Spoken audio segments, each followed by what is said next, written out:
할렐루야, 반갑습니다. 오늘 날씨도 흐리고 그런데 또 우리 예배하는 심령들도 다 차분한 분위기인 것 같습니다. 그러나 날씨는 흐릴지라도 우리의 심령은 말씀을 향해서 사모하는 마음으로 하나님 앞에 주의 말씀 받는 시간이 됐으면 좋겠습니다. 오늘 말씀 설교의 제목이 사라가 왜 웃었을까 하는 겁니다. 사라가 왜 웃었을까? 웃는 것도 경우가 여러 가지입니다. 좋아서 웃는 경우도 조용하게 웃는 경우도 있고 아주 막 기뻐서 소리내서 깔깔거리면서 웃는 경우도 있고 어떨 때는 기가 막혀서 웃는 경우도 있고 비웃는 경우도 있고 그렇습니다. 사라는 왜 웃었을까? 오늘 말씀 가운데서 사라는 왜 웃었을까 생각해 보면서 오늘 말씀을 함께 나누시면 좋겠습니다. 18장 10절 말씀은 이렇습니다. 이제 하나님의 사자가 아브라함에게 찾아와서 말씀을 하시는데 그가 이르시되 하나님의 사자가 아브라함에게 말씀하시는 겁니다. 내년 이맘때 내가 반드시 내게로 돌아오리니 내 아내 사라에게 아들이 있으리라 하시니 사라가 그 뒤 장막문에서 들었더라 그랬습니다.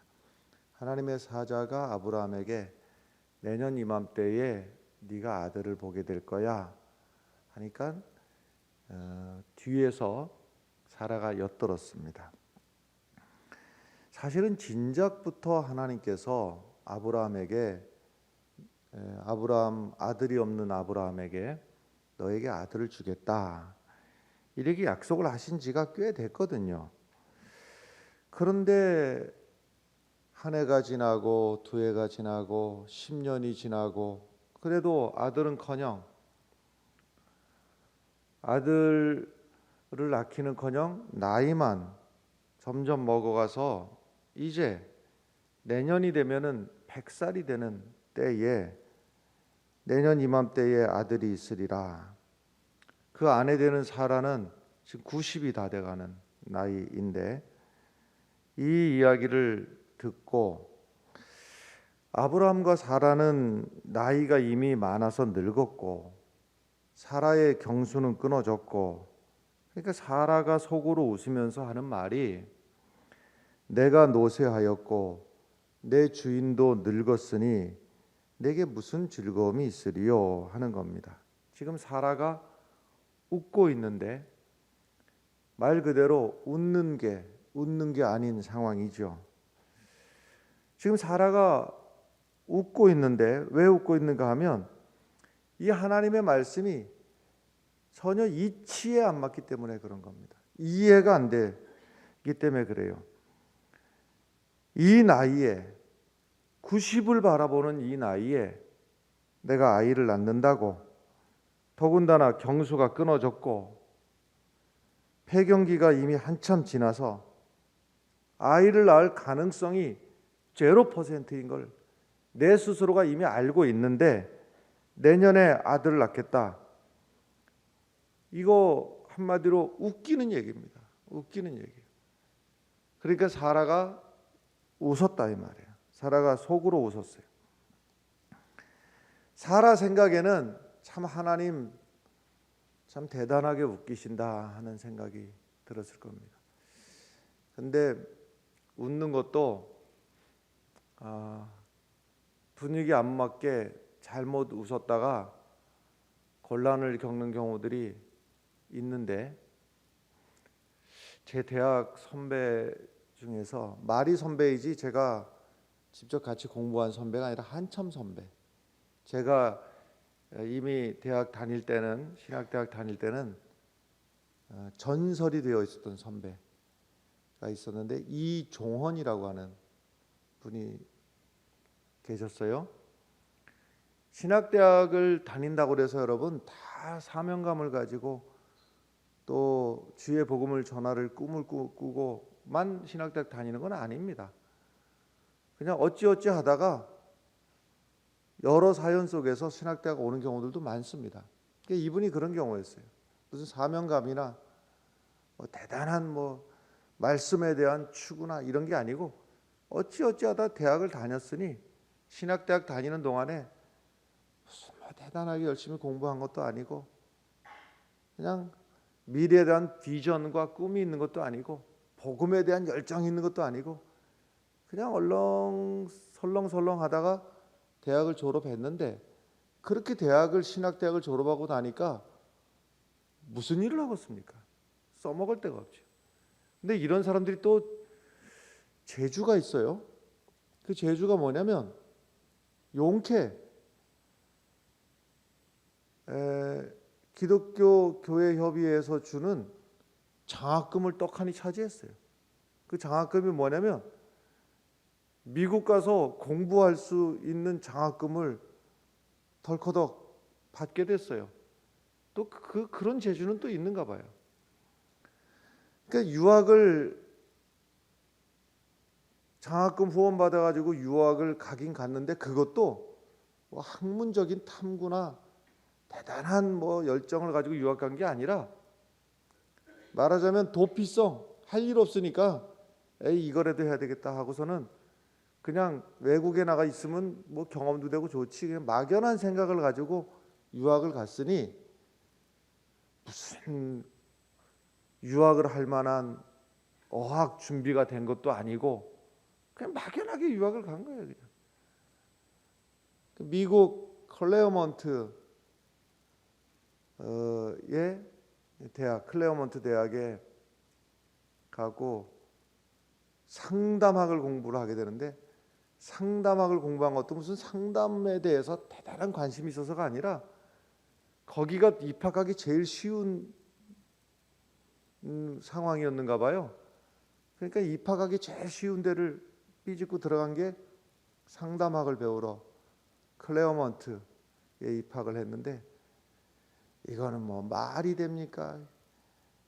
하루 종일 교수님이 뭐라고 영어로 했었는데 99%는 못 알아듣고 친구들하고 누구 친구 하나가 있습니까? 늘 외톨이 밥을 먹어도 혼자 먹고 친구하고 말이 돼야지 무슨 친구를 사귀죠. 친구도 하나도 없고 수업 시간에 간신히 찾아가 가지고 저 뒷자리에 앉아갖고 반은 졸다가 반은 고향 생각하다가 이러고 하루를 보내는 거예요. 하루는 강의 중에 앞에서 교수님이 뭐라 설명을 하는데 이 반 클래스 안에 있는 학생들이 전부 다 와 하고 폭소가 터져서 확 웃는 거예요. 뒤에서 반 졸다가 끔찍 놀라가지고서는 자기도 씩 웃은 거예요. 왜 웃었겠어요? 남들 다 웃는데 혼자 안 웃고 있으면은 혼자만 못 알아들은 게 표시가 나니까 뭐라고 하는지는 모르겠으나 지금 웃는 상황이에요. 남들이 와 하고 웃으니까 본인도 씩 웃었단 말이에요.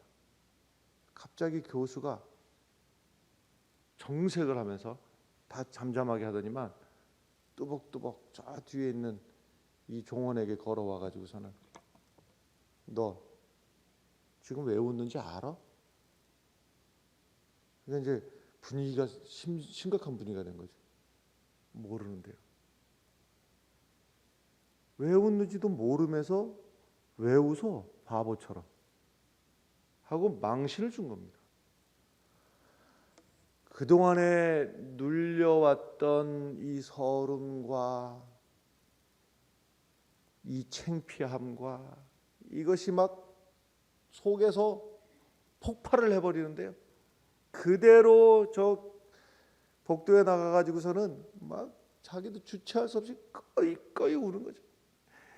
이 낯선 곳에 와가지고 친구 하나도 없고 말 붙일 사람도 하나도 없고 같이 밥 먹을 사람도 없고 말이 통하지 않으니까 지금 뭐가 어떻게 돌아가고 있는지 아무것도 모르겠고 수업 시간에 들어가 봐야 교수님이 오늘 어디부터 뭘 했는지를 알 수가 없는, 거기다가 그러잖아도 어찌 보면은 왕따 아닌 왕따로 지내고 있는데 교수님이 그냥 그거 한번 웃었다고 너 알지도 못하면서 왜 웃냐고 바보처럼 하고서는 망신을 주니까 막 서러워가지고 혼자 이제 꺼이꺼이 하고 이제 우는데, 한참을 울고 있는데 그 교수가 오더니만은 이종원 내 방으로 좀 오라. 그래서 갔더니만은 묻는 말이 너 공부할래 안 할래? 그러니까 거기서 이제 얼떨결에 대답한 소리가 공부하겠습니다. 그러면 영어 단어도 모르는 사람이 어떻게 공부를 해? 오늘부터 내가 이 상담학 관련해서 또 영어에 관련해서 하루에 100개씩 단어를 내가 내줄 테니까, 참 대단한 교수죠. 학생 하나 붙들고 단어 100개씩을 내줄 테니까 저녁에 와서 단어 시험 보고 100개 중에서 한 개만 틀리면 그날 집에 가. 더 이상 여기 있을 이유가 없어. 여러분 단어 하루에 100개 외워보셨습니까? 만만치 않은 일입니다. 만만치 않은 일입니다. 그날 정신이 뻗떡 드는 거예요. 이종원이가. 그 다음 날부터 교수실로 불려가 가지고 저녁마다 단어 100개를 시험을 치는 거예요. 한 개만 틀리면 너 집으로 돌아가. 그날부터 졸업하는 날까지 생각해봐. 몇 개를 외웠는지 생각해봐봐요. 한 개도 안 틀리고 단어 100개를 외운 거예요. 날마다. 공부가 됐겠어요, 안 됐겠어요? 그리고 나중에 졸업할 때 클레어먼트 대학은 무슨 상이 있는가 하면 1등 상을 어떻게 주는가 하면요, 졸업 성적 1등을 1등상 주는 게 아니고 최고의 영예상이 뭐냐면 입학 성적과 졸업 성적이 이 발전이 제일 많은 학생에게 1등상을 주는 거예요. 그게 전통이에요, 클레어먼트. 들어가기를 꼴등으로 들어갔으니 뭐 당연히 1등을, 그래서 졸업할 때 1등상을 받았어요. 그래서 그 교수가 상담학에서는 지금은 진작 돌아가셨는데요. 지금은 한 몇 년 전에 돌아가셨는데 상담학 쪽에서는 최고의 권위자 하워드 클라인벨 교수였어요. 이 교수한테 걸려들은 거예요, 이 친구가. 한번 잘못 웃었다가 말이죠. 이종원하고는 좀 경우가 다릅니다만 사라도 지금 잘못 걸려들은 겁니다. 잘못 한번 씩 웃었다가 하나님이 그 사라의 웃음을 보신 것이에요. 사라가 왜 웃었느냐? 아니 도대체 말 같은 소리를 해야지. 하나님이 말이 안 되는 소리를 하니까 사라는 기가 막혀서 웃은 게 기가 막혀서. 사라의 생각에 아니 도대체 이 나이 90대 가지고 내년에 아들을 낳는다는 게 이게 도대체 말이 되는가? 내 몸을 내가 아는데 이미 여자로서 아이를 생산할 수 없다는 것을 내가 아는데 내년에 아들을 낳게 된다니까 기가 막힌 것이죠. 근데 이제 하나님께서 내년에 아들을 낳으리라 하는 이 말씀은 하나님은 능치 못하심이 없을 뿐만이 아니라 인간의 상상력을 넘어서서 하나님은 얼마든지 하실 수 있다는 것이 하나님의 입장이고, 사라의 입장에서는 말이 안 된다고 여기는 거예요. 여기서 이제 간극이 생기니까 사라가 기가 막혀서 웃었다 하는 겁니다. 우리도 하나님 말씀 앞에 씩 웃고 마는 경우가 사실은 적잖이 많이 있습니다. 왜 그런가 하면 하나님의 말씀 앞에서 나를 보면 웃을 수밖에 없는 거예요. 안 되는 거예요. 말이 안 되는 거예요. 그런데 하나님을 바라보면 말이 되는데 나를 보면 말이 안 되는 거예요. 안 되는 걸 내가 알거든요. 천사가 뭐 이런 경우가 성경에 뭐 부지기수 아닙니까? 천사가 소돔성에 와가지고 롯과 그의 아내를 불러낼 때에 하나님께서 이 성을 멸하려고 하신다. 그러니 빨리 나와야 된다. 하나님이 불로 이 성을 심판하실 것이다. 그럴 때 왜 그 롯의 사위들이 있었는데 그 사위들이 농담으로 여겼다 이 말. 지금 이 말을 전하니까 하나님이 이 성을 심판할 거야. 불로 심판할 거야. 빨리 도망가야 돼. 그럴 때 농담으로 여겼다. 왜 농담으로 여기는가? 이들의 생각에 지금까지 그런 일이 없었어요. 말도 안 되는 얘기예요. 무슨 하늘에서 불이 내리고 하늘에서 벼락이 내리고 뭐가 내리기는. 그러니까 농담으로 여겼더라. 이 말은 한마디로 그냥 웃었더라 이 얘기랑 마찬가지예요. 그러니까 그 말을 무시를 하고 우습게 여긴 겁니다. 하나님의 말씀을 우습게 여겼다가는 여러분 때로는 심판을 당할 수도 있습니다. 그러니까 우리의 시선을 여러분 내 기준에서가 아니라 내 기준에서 이건 말이 안 돼 하고 우습게 여길 일이 아니라 하나님의 기준에서 늘 봐야 되는 겁니다. 예수님이 안진뱅이를 찾아와가지고 안진뱅이에게 말씀을 하시는 거예요. 남의 얘기로 하면 쉽습니다. 남의 얘기로 하면 그랬대더라 이러면 쉬운데 안진뱅이에게 네 자리를 들고 일어나 가라 이랬어요. 아니 안진뱅이가 걸어본 적이 있는 사람 같으면 걷는다는 게 뭔지를 알아요. 그래서 네 자리를 들고 일어나 가라 그러면 가면 되는 거예요. 근데 여러분들 남 얘기로 하자면은 그 안진뱅이가 뭐 믿음이 좋았다 뭐 그랬구나 이렇게 하면 되는데 여러분들이 그 입장에 대해서 한번 생각을 한번 해봐요. 안진뱅이에 대해서 평생 일어서 본 적이 없는 안진뱅이로 누구는 그러고 싶어서 그러는 게 아니라 일어날 능력이 없어서 이러고 있는데 누가 와서 일어나 가라. 여러분들 같으면 일어날 생각을 하겠습니까? 안 하겠습니까? 웃기는 얘기인 겁니다. 아니 그렇게 될 일 같으면 내가 진작에 안 걸어 다녔겠는가? 웃기는 얘기인 거예요. 우스운 얘기인 거예요. 그런데 네 자리를 들고 일어나 가라 할 때 일어나 보려고 움찔움찔하는 그 행동이 말이죠. 엄청난 믿음인 거예요.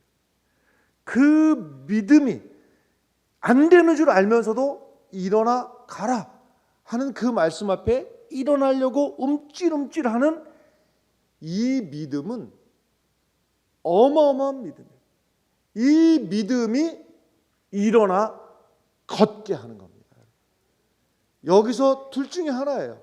하나님 말씀 앞에 웃기네 하고 웃어 넘기든지 안 되는 줄 알면서도 움찔움찔 일어나 보려고 하든지 둘 중에 하나예요. 그런데 웃기네 하고 웃고 말면 안진뱅이에요. 그러나 안 되는 줄 알면서도 그 말씀에 의지해서 일어나 보려고 움찔하는 사람은 걷게 되는 겁니다. 그 결과는 이미 하나님의 말씀은 우리에게 던져진 거예요. 그 다음은 내가 그 말씀을 웃기는 말이야 하고 웃어 넘겨서 안진뱅이가 되든지 그 말씀에 의지해서 그래도 움찔이라도 해보려고 순종을 하든지 그 결과는 각자의 몫인데 여러분 이 말씀을 듣는 성도 여러분들은 안진뱅이 신세가 되지 않기를 바라요. 하나님의 말씀 앞에 움찔이라도 해보려고 하는 순종하는 믿음이 우리의 믿음이 되기를 간절히 바랍니다. 요단강을 건너갈 때는 안 그랬습니까? 하나님이 홍해하고는 다르죠. 홍해는 모세가 쫙 그 지팡이를 든 손을 앞으로 내미니까 홍해가 쫙 갈라졌단 말이에요. 그리고 건너가라. 그것은 좀 할만할 것 같아요. 앞에가 쫙 길을 내줬으니까 가면 되는데 요단강을 건너갈 때는 얘기가 다른 겁니다. 여전히 강물이 흘러넘치고 있어요. 그런데 제사장들에게 명하는 것이죠. 하나님의 언약궤를 메고 요단강으로 들어가라 하는 거예요. 웃기는 얘기죠. 아니 지금 물이 이렇게 흘러넘치는데 이 강물에 들어가는 것은 다 죽자는 얘기죠. 나 죽고 너 죽고, 그리고 하나님의 궤마저도 지고 들어가면 이 하나님의 궤마저도 다 강물에 떠내려가 버리고 어쩌가자는 얘기입니까? 웃기는 얘기인 거예요. 그런데 믿음의 눈으로 보지 못하면 웃기는 얘기로 끝나는 거예요. 우리는 맨날 강둑에 앉아가지고 주여 믿습니다. 저 강물을 멈춰 주시옵소서. 하나님은 아니라 믿음으로 들어가라. 믿음으로 들어가면 하나님이 강물을 막아주신다 하는 거예요. 어느 쪽이냐 말이에요. 어느 쪽이냐. 아브라함의 입장에서도 아니 하나님이 이왕에 주시려면 좀 젊을 때, 아니 애 키우는 것도 얼마나 힘든데, 아버지는 100살이 돼가지고 어머니는 90살이 돼가지고 애를 낳으면은 이때도 제가 애 키울 힘이나 있냐 말이에요. 안진뱅이라면 아니 나를 좀 이렇게 세워라도 주고서는 일어나 걸으라고 하든지, 기드온의 용사 300명 미디안하고 싸우러 가는데 상대방은 14만 명인데 이쪽에서는 고작 300명 더러 14만 명하고 싸우러 가라고 하니 말이 되느냐 말이에요. 말이 안 되는 거예요. 웃기는 얘기입니다. 그런데 그 말씀 앞에 믿음으로 나아가면 하나님이 300명으로 이기게 하신다는 것이 하나님의 계획이고 하나님의 능력이고, 300명 가지고는 도저히 이길 수 없다는 것이 마땅한 계산입니다. 사람의 계산입니다. 우리 기준으로 볼 때는 웃을 수밖에 없고 기가 막힌 상황입니다. 내 능력으로 볼 것이 아니라 말씀하시는 하나님의 눈으로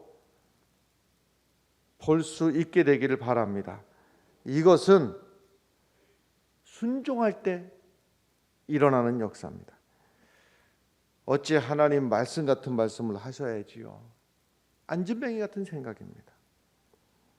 하나님의 능력을 잘 이해하지 못했을 때 사라는 웃고 말았어요. 근데 사라만 웃은 게 아니라 하나님 앞에 먼저 웃었던 사람이 사실은 사라가 아니라 아브라함이 사실은 그 앞에 먼저 웃었어요. 창세기 17장 17절에 보면 이미 그 기록이 있어요. 아브라함이 엎드려서 웃으며 마음속에 이르되 100세 된 사람이 어찌 자식을 낳을까? 사라는 90세니 어찌 출산하리요 하고 아브라함이 먼저 엎드려서 웃었어요. 낄낄거리고 웃었어요. 낄낄은 성경에 없지만은 실제로 그렇게 웃은 것 같아요. 하나님이 아브라함에게 먼저 말씀하실 때 아브라함이 먼저 웃었단 말이에요. 왜 그랬어요? 기가 막히니까. 말도 안 되는 소리. 100세 된 아버지가 90살 된 어머니가 어떻게 아이를 낳느냐? 아브라함이 먼저 웃었어요. 근데 결국은 이 말씀이 아브라함도 웃어넘겼고 사라도 웃어넘겼지만 이 말씀이 21장에 가서 결국 성취가 되지 않습니까? 21장의 6절의 말씀을 보면 이 말씀이 성취가 되는데, 사라가 이르되 하나님이 나를 웃게 하시니 듣는 자가 다 나와 함께 웃으리로다 이랬어요. 하나님이 나로 하여금 웃게 하신다. 웃게 하신다. 할렐루야. 여기서 웃게 하신다는 것은요, 앞에 웃은 거하고 다른 거예요. 그 앞에 18장에 웃었다는 얘기는 기가 막혀서 말이 안 돼서 하나님이 말 같지 않은 말을 하시는 것 같아서 못 믿어서 그래서 웃었던 것이고, 이 하나님의 말씀은 사라도 웃어넘기고 아브라함도 웃어넘겼지만은 하나님은 기억하시고 그 약속을 이루어 주시고 끝내 사라로 하여금 기쁨의 웃음을, 승리의 웃음을 웃게 하셨다는 사실을 믿으시기를 바랍니다. 그래서 하나님이 그 아들 이름을 이삭이라고 해라. 그 이삭이 히브리 말로 웃음이라는 뜻이에요. 그러니까 이 아들을 부를 때마다 야 이삭아 이렇게 부를 때마다 뭐 우리식으로 하면 야 웃음아 이렇게 부를 때마다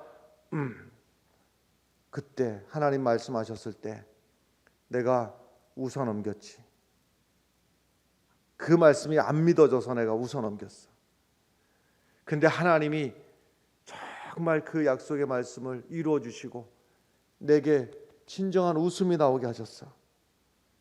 이렇게 부를 때마다 맞아 그랬지. 그래서 아브라함이 그 하루하루의 그 고백, 이삭을 부를 때마다 그 믿음이 켜켜이 쌓여져서 사라도 이삭을 부를 때마다 맞아. 하나님의 말씀은 말이 안 되는 게 없지. 하나님의 말씀은 웃어넘길 일이 아니지. 이 하루하루가 쌓여져 가지고 믿음의 어머니, 믿음의 아버지, 하나님께서 모든 백성의 아버지, 모든 백성의 어머니로 삼아주신 거예요. 어느 날 갑자기 네 아들을 잡아서 하나님의 제단에 바쳐라. 저절로 그렇게 된 게 아니라 그 하루하루의 과정들. 처음에는 아브라함도 사라도 하나님 참 말도 안 되는 소리 하시네. 거기부터 시작해서 그 하루하루의 믿음의 고백이 쌓여져서 믿음의 아버지, 믿음의 어머니가 된 거예요. 근데 말입니다. 여러분 이제 이렇게 주일날 와서 예배드리고 설교 말씀 듣고 할 때 아니 목사님도 왜 성경 말씀을 어디 한 군데 이렇게 18장이면 18장, 21장이면 21장 이렇게 좀 해놓으면은 뭐 이렇게 적당히 본문 말씀 이렇게 읽고 말씀 들으면 되지.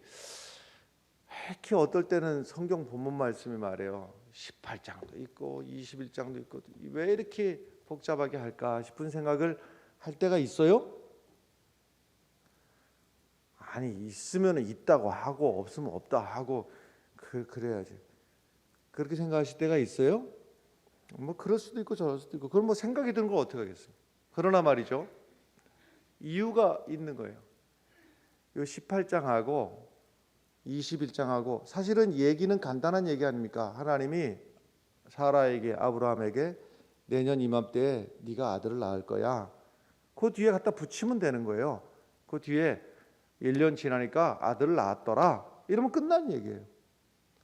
근데 이 얘기 사이에 18장과 21장 사이에 19장, 20장, 뭐 18장도 뒤에 좀 더 있습니다만은 이런 얘기가 이렇게 중간에 끼어 있고 그리고 이게 시간적으로 하자면은 아이를 낳으려니까 아이를 낳을 거야 하고 1년이 지났더라 하고 아이 낳게 된 거예요. 그 시간적으로는 1년인데 요 사이에 의도적으로 하나님이 두 가지 말씀을 여기다 끼워 넣은 거예요. 18장 남는 부분하고 19장, 20장을 두 개를 끼워 넣었는데 간단하게 말씀드리자면 이런 얘기들입니다.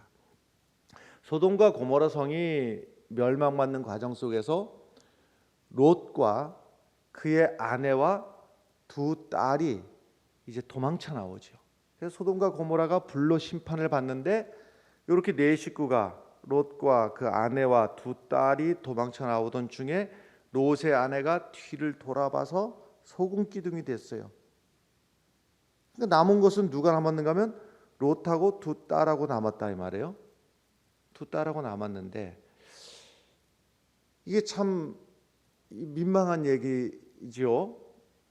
두 딸이 우리가 아들을 낳아야 되겠는데 둘러보니 남은 거라고는 아버지하고 두 딸 남았는데 우리가 어떻게 하면은 아들을 낳을까 하다가 참 망측하게도 두 딸이 아버지에게 술을 잔뜩 먹여가지고 아버지하고 하룻밤을 자가지고 아이를 덜커덕 가졌어요.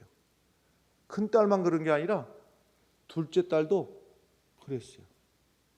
한번 생각을 한번 해보자고요. 좀 민망한 얘기긴 한데 사라하고 아브라함하고는 정상적인 하나님이 세워주신 가정이란 말이에요.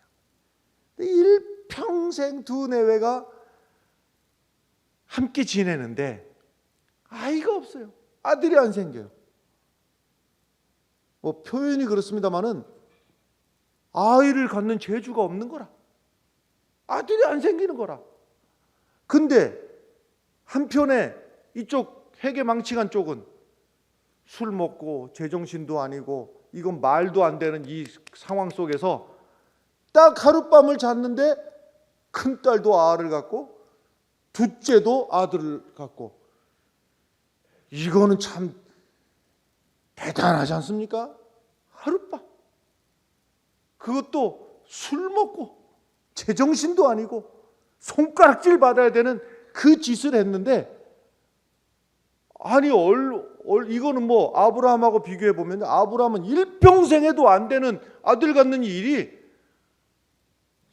남들은 비난 받아가면서 손가락질 받아가면서 그 말도 안 되는 그 관계 속에서 딱 하루에 아들을 낳게 되는데 이건 도대체가 이 집하고 비교를 한번 해보자 말이에요.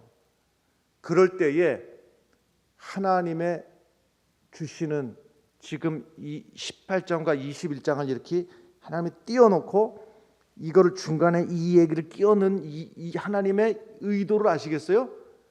세상 살다 보면 믿음의 사람들은 정상적으로 믿음으로 살아보려고 애를 쓰는데 뭐가 잘 안 되는 것 같아요. 근데 옆에를 보니까 저 믿음 없는 저들은 어찌어찌 했는데 뭐 대박이 났대나 뭐 그리고 사기를 치는데도 그냥 제대로 먹혀들었대나 이럴 때 부러워할 거냐 이 말이에요. 그걸 부러워할 거냐. 사라에게 묻고 있는 거예요. 너 일평생 아들을 갖고 싶었는데 아들이 없어. 저쪽 집은 말이야. 어떻게 그냥 아주 잘못된 길을 갔는데도 아이를 가졌어. 아들을 낳았어. 그 아들을 부러워할 거냐. 하나님의 말씀은 네가 지금 하나님의 계획 속에서 아직 아들이 없지만 저 잘못된 아들을 가진 저들을 부러워하지 말라는 거예요. 이게 하나님의 음성이에요. 믿음으로 받으시길 바랍니다. 롯의 가정을 부러워하지 말라는 거예요. 손가락질 받아도 뭐 제정신이 아닌 상황에서라도 아들만 가지면 된다. 아니라는 겁니다. 하나님이 주실 때까지 믿음으로 기다리는 것. 하나님이 이 시련의 과정을 지나고 사라가 모든 민족의 어머니가 되게 하시고 믿음의 어머니가 되게 하시는 거예요. 지나놓고 역사를 보십시오, 여러분. 하나님의 역사는 사라의 몸을 통해서 난 그 이삭을 통해서 하나님께서 이루어 가시는 구원의 역사를 이루어 가시는 겁니다. 할렐루야. 또 하나의 사건이 있어요. 아비멜렉의 이야기가 나옵니다. 하나는 롯의 이야기가 나왔는데 하나는 아비멜렉 이야기가 나오는데 그 지금 18장과 21장 사이에 말이죠. 무슨 일이 길게 얘기는 못하지만 아비멜렉이 어찌어찌 하다가 하나님이 그들이 사라를 어떻게 잘못 건드렸다가 하나님이 그 집의 모든 태문을 닫아버리셨어요. 그러니까는 창세기 20장 17절에 보면 아브라함이 하나님께 기도하며 하나님이 아비멜렉과 그의 아내와 여종을 치료하사 출산하게 하셨으니 18절 보면 여호와께서 이왕에 아브라함의 아내 사라의 일로 아비멜렉의 집의 모든 태를 닫으셨더라 이렇게 돼 있단 말이에요. 그러니 아비멜렉이 아브라함에 와가지고 아무래도 하나님이 진노하사 우리 집의 태문을 닫으신 것 같으니까 기도해 주십시오. 그러니까 아브라함이 기도했어요. 기도했더니 그 집에 있는 모든 사람들이 태문이 열려갖고 다시 아이를 갖게 되고 아들을 낳게 되더란 말이에요. 그러면 또 생각해 봐봐요. 아브라함이 기도했는데 그 집은 다 아들을 낳게 됐는데 지금 아브라함은 자기는 아직도 아들이 없는 거예요. 그래 이럴 때 말이죠. 아니 그렇게 기도해서 아들을 낳을 능력이 있으면 니나 기도하지. 그럼 아브라함이 기도 안 했겠습니까? 자기 아내를 위해서? 내 아내를 위해서 기도하는데 내 아내는 아이가 없어요. 근데 옆집을 위해서 기도하니까 옆집에서는 아이를 막 순풍순풍 잘 낳는단 말이에요. 이럴 때에 여러분, 우리가 어떤 사람인가? 내가 어떤 사람인가? 고린도후서 6장 10절 말씀을 제가 외워볼 테니까 이게 누구 얘기인지 한번 여러분 생각을 한번 해보십시오. 근심하는 자 같으나 항상 기뻐하고 가난한 자 같으나 많은 사람을 부유하게 하고 아무것도 없는 자 같으나 모든 것을 가진 자로다. 누구 얘기입니까? 우리 얘기인 거예요. 할렐루야. 우리의 얘기예요. 가난한 자 같으나 많은 사람을 부유하게 하고 아무것도 없는 자 같으나 보니까 모든 것을 가진 자로다. 하나님의 말씀 앞에서 나를 바라보면 가난한 것 같고 아무것도 없는 것 같으나 근심하는 자 같으나 하나님의 말씀이 이루어질 줄로 믿고 그 말씀 앞에 순종하며 나가다 보면 하나님께서 근심하는 자 같으나 항상 기뻐하는 자로 가난한 자 같으나 많은 사람을 다른 사람에게까지도 부유하게 하는 아무것도 없는 자 같으나 모든 것을 가진 자라고 하는 것을 알게 되는 거예요. 하나님이 아브라함에게 주셨던 너는 복이 될지라, 해석에 따라 다릅니다만 너는 복의 근원이 될지라, 너는 복의 통로가 될지라. 여러분, 우리가 주변에 있는 롯과 같은 가정을 부러워하지 않게 되기를 바라요. 부러워할 일이 아니라 이 말이에요. 바람에 나는 겨와 같은 거예요. 아비멜렉과 같은 것을 보면서 나를 통해서 나의 기도가 저에게 임하여서 저에게 복이 된다면 하나님이 이미 나를 복으로 삼아주시고 복의 근원으로 삼아주시고 복의 통로로 삼아주셨다는 사실을, 그래서 다시 말씀을 고린도후서 6장 10절의 말씀을 다시 돌이켜보면 근심하는 자 같으나 기뻐하는 자, 가난한 자 같으나 많은 사람을 부유하게 하는 자, 아무것도 없는 자 같으나 모든 것을 가진 자가, 하나님 말씀 앞에 내가 그런 사람이구나. 할렐루야. 세상에는 온갖 전문가들 많아요. 바울이 배를 타고 죄수의 신분으로 묶여서 로마로 가던 중에 그 배 안에는 선장도 있고 그 배의 주인 선주도 있고 배를 움직이는 선원들도 있고 전문가들이 많이 있으나 죄수의 몸으로 꽁꽁 묶여 아무것도 할 수 없는 것 같으나 이 배의 운명은 누구에게 달려있는 겁니까? 하나님께서 바울을 보시고 바울 때문에 이 배는 파손하지 않게 되는 겁니다. 지금도 전문가들이 여러분 이 나라를 위태롭게 하는 일들이 국제 정세에서 각국은 말이죠, 믿을 나라 아무 나라 없습니다. 모든 나라는 우리 대한민국을 대하면서 절대적으로 자국의 이익이지 남의 나라 사정 봐주는 나라 전 세계 한 나라도 없는 거예요. 모든 나라는요 자국의 이익이에요. 그러니 이 주변의 열강들의 이 각축 속에서 이 대한민국이 언제든지 위기인 거예요. 언제든지. 일본이 언제 우리에게 득된 적이 있어요? 중국이 언제 우리에게 득된 적이 있어요? 없어요. 저 북한은 또 어떻습니까? 얼마나 우리에게 불안감을 주고 있어요. 그런데 물론 이 나라를 지키는 외교 전문가도 있고 국방 전문가도 있으나 이 나라를 지키는 건 말입니다, 여러분. 기도하는 성도가 지키는 겁니다. 하나님이 기도하는 성도의 기도를 보시고 이 나라를 오늘까지 지켜주시는 겁니다. 앞날도 지켜주시는 거예요. 할렐루야. 전 세계가 그런 겁니다. 여러분, 하나님의 말씀 앞에서 나를 보면 능력도 없고 부족하고, 그러나 하나님 말씀을 보면 그 말씀대로 이루어지이다.